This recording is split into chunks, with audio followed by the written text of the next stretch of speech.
Perkenalkan, kita dari kelas 2 ATEL, kelompok 4 akan mempresentasikan tugas besar PLC dengan problem J, yaitu alat pengepakan apel. Perkenalkan, nama saya Alfian Hidayat dengan NIM 2313111017. Perkenalkan, nama saya Dakwananda Putra Ribawo dengan NIM 2313111007.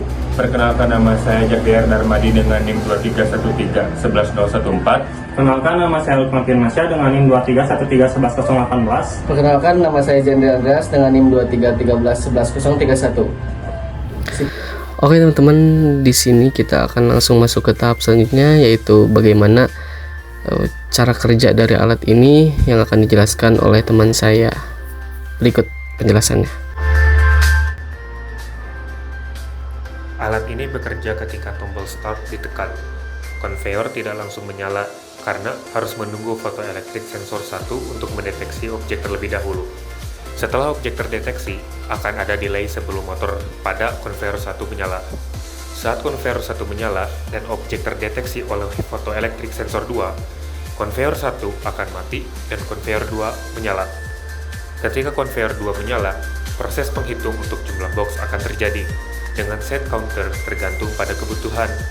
Dalam hal ini di set 5.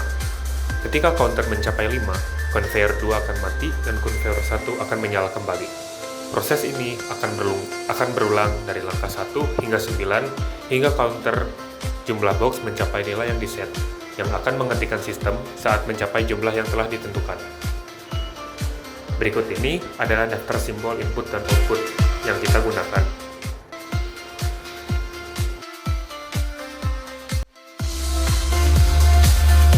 Berikut ini adalah diagram keadaan.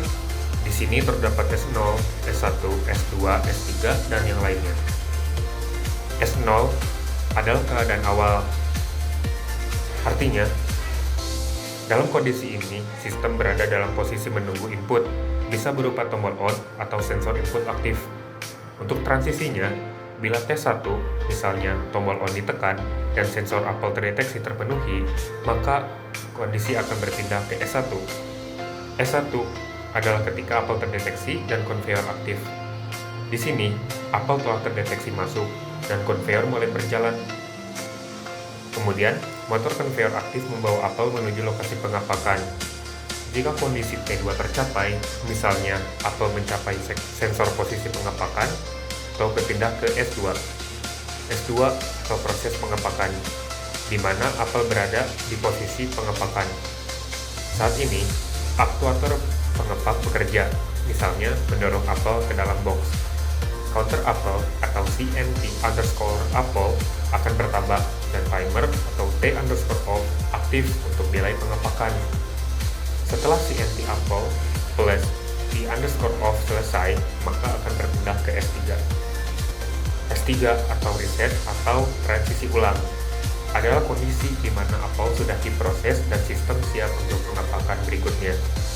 Jika kondisi T3 terpenuhi, misalnya konveyor selesai dan aktuator selesai, maka akan kembali ke S0.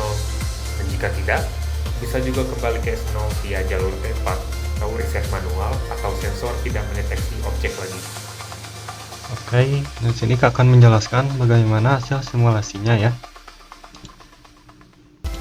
Yang dimana untuk S-on ini untuk menyalakan sistem dan off ini akan mematikan transporter 1, transporter 2, dan apel serta box yang turun, serta reset ini akan mereset si counter dari S apel dan S jumlah box. Nah, kita mulai saja ya.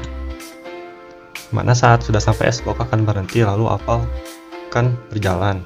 Yang mana bisa terlihat ya di sini counternya terus bertambah. Yang mana saat jumlah 6 maka akan berhenti dan X box akan ke destroyer. Nah, lalu lanjut oleh box kedua dan akan terus berulang seperti yang tadi. Namun di sini terdapat sedikit error yang mungkin dari aplikasi PlaySim ya, yang dimana saat kondisi apelnya sudah berada di atas box terdapat apel yang jatuh. Namun sini sudah diakali sehingga apel yang jatuh tadi tidak akan terdeteksi oleh sensor box. Jadi ditambahkan program interlock dari T3 yang dimana ini nggak akan mendeteksi si apelnya sebelum T3 nya mati. Dan terus akan berjalan hingga counter dari box ini berjumlah 10, yang dimana jika sudah 10 akan mematikan semua sistem. Berdasarkan analisis kerja sistem, dapat disimpulkan bahwa sistem pengepakan apel ini telah menerapkan logika kendali yang terstruktur melalui penggunaan dua konveyor yang dikontrol secara bergantian. Sensor terdeteksi serta counter untuk menghitung jumlah apel secara otomatis. Penggunaan metode set reset dan instruksi pembanding memungkinkan sistem merespon kondisi secara real time dengan efisien.